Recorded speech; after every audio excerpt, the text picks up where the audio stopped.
하나님의 평화가 여러분과 함께하기를 주의 이름으로 축복합니다. 오늘 우리에게 주시는 하나님의 말씀은 마태복음 26장 31절부터 35절 말씀까지입니다. 오늘 예수님과 제자들의 대화는 감람산에서 이루어졌습니다. 예수님은 제자들에게 오늘 밤 너희들은 다 나를 버릴 것이다.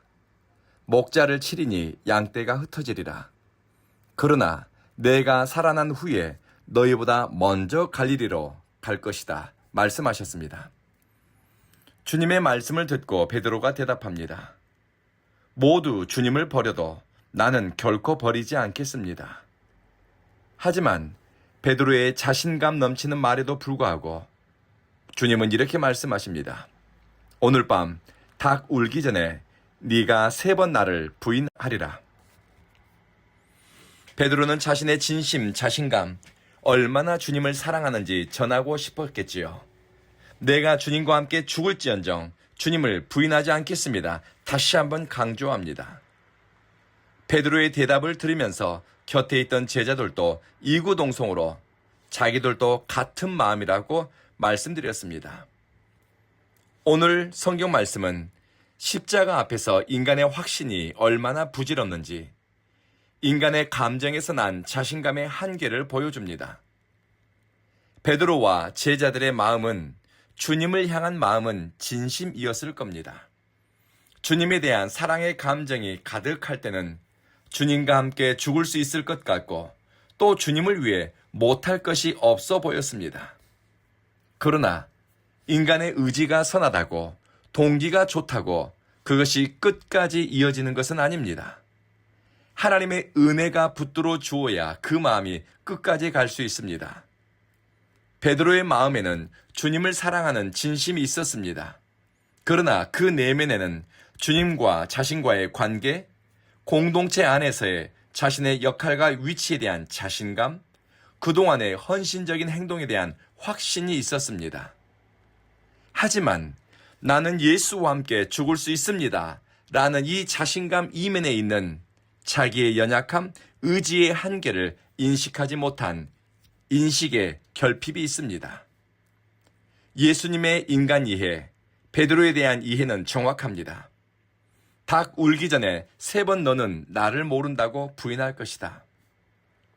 베드로가 악해서가 아니라 상황에 밀리고 십자가가 눈앞에 들이닥치면 주눅들고 겁에 질리는 인간의 연약함과 한계를 우리 주님은 정확히 보셨습니다.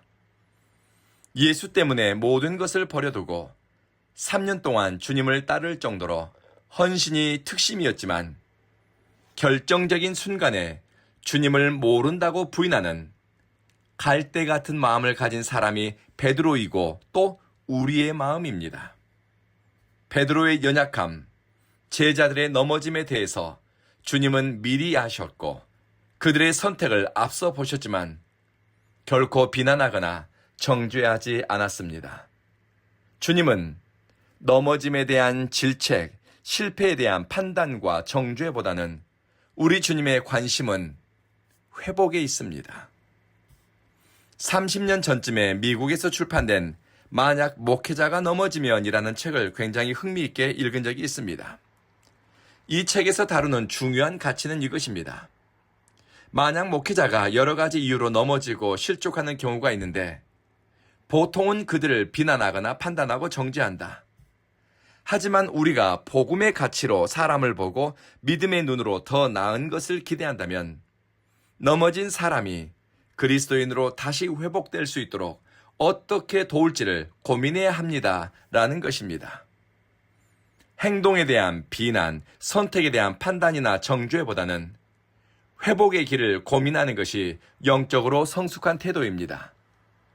실패와 넘어짐마저도 성장을 위한 디딤돌로 삼기 위해 생각의 전환과 애씀은 사람을 새로운 차원으로 성장시킵니다.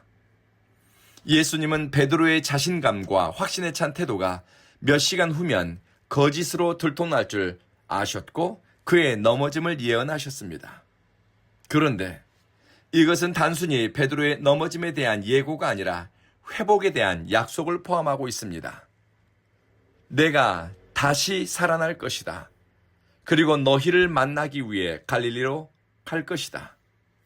예수님을 따를 수 있는 것은 우리가 완벽해서가 아닙니다. 주님의 받아들여줌, 주님의 기다려줌 때문에 우리는 기회를 얻을 수 있었고 다시 그리스도에게로 나아갈 수 있습니다. 설사 과거에 믿음의 길에서 실족했더라도 또 주님 앞에서 민망하고 고개를 들 수 없을 정도로 삶이 무너진 것 같아도 우리 주님은 그런 우리를 갈릴리 회복의 자리에서 기다리고 계십니다. 갈릴리는 처음으로 제자를 부르고 사랑하고 친밀함을 쌓은 장소이지요. 만물을 회복해 하시는 예수님은 부활 후에 우리의 금이 간 믿음, 깨진 확신과 자존감, 무너진 관계를 회복시키기를 원하십니다. 이 예수를 바라보고 소망한다면 우리에게는 언제나 열려있는 한 길이 있습니다. 그 길은 진리요 생명인 예수 그리스도입니다. 그리고 십자가로 향하는 길, 좁은 길로 나가는 겟세마네 동산은 제자들의 믿음을 시험하는 자리가 아닙니다. 오히려 인간의 연약함과 한치 앞을 알 수 없는 무지와 무능함을 드러내는 지점입니다. 우리는 어떤 환경과 조건 때문에 우리의 믿음이 시험받는 것 같고 신앙의 중심이 드러나는 것 같은 때가 있습니다. 나의 연약함과 결핍, 교만함과 오만한 자신감, 허세와 허영으로 포장된 신앙의 태도, 이것들이 예수 앞에서 드러나고 깨지는 것은 무너지는 것이 아니라 십자가를 지고 예수님을 따르는데 거쳐야 할 영적 과정입니다. 그래서 내 얕은 믿음이 들통나고 형편없는 됨됨이가 드러나는 것 같을 때 자존심 상해하거나 역정을 내거나 도망가고 회피하기보다는 십자가 앞에 자기의 의를 내려놓고 영적 참한 교만과 오만을 못 박는 겸손한 엎드림이 은혜 앞으로 나아가는 비결입니다. 신앙의 기초는 우리의 굳은 결기, 신념, 엄청난 자신감, 흔들리지 않는 확신이 아니라 하나님의 은혜라는 것을 기억하면서 오늘도 우리와 동행하는 예수님을 바라보고 또 나 자신을 겸손히 성찰하면서 하루를 시작하겠습니다. 기도드리겠습니다. 자비하신 주님, 자기 자신을 들여다보지 못해 거짓 믿음과 영적 허세를 믿음인 것처럼 속고 살지 않게 하소서. 주님을 위한 열심은 있지만 자기 의와 인간적인 자신감으로 주님의 일을 하겠다고 나서는 것도 경계하게 하소서.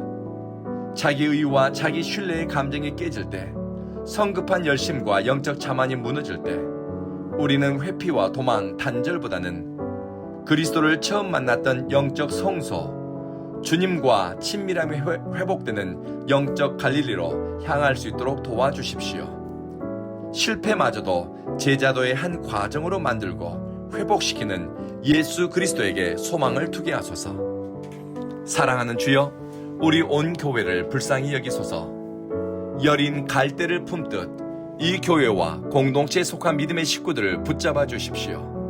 세상의 빛과 소금의 역할을 하기에 우리가 너무 작은 불꽃 같지만 주님의 손으로 세상의 바람, 현실의 바람, 불신의 바람을 막아주시어 조금씩 밝음과 따뜻함을 키워가고 넓혀갈 수 있도록 도와주십시오. 온 교회는 예배드리는 것이 즐거운 사람들을 위한 교회, 하나님 앞에 겸손히 진실함으로 엎드리는 것을 몸으로 익힌 사람들이 모이는 교회, 신앙의 길을 참되게 가기 원하는 이들이 찾아와 하나님께 영광 돌리는 교회 되게 하소서. 예수님 이름으로 기도합니다. 아멘.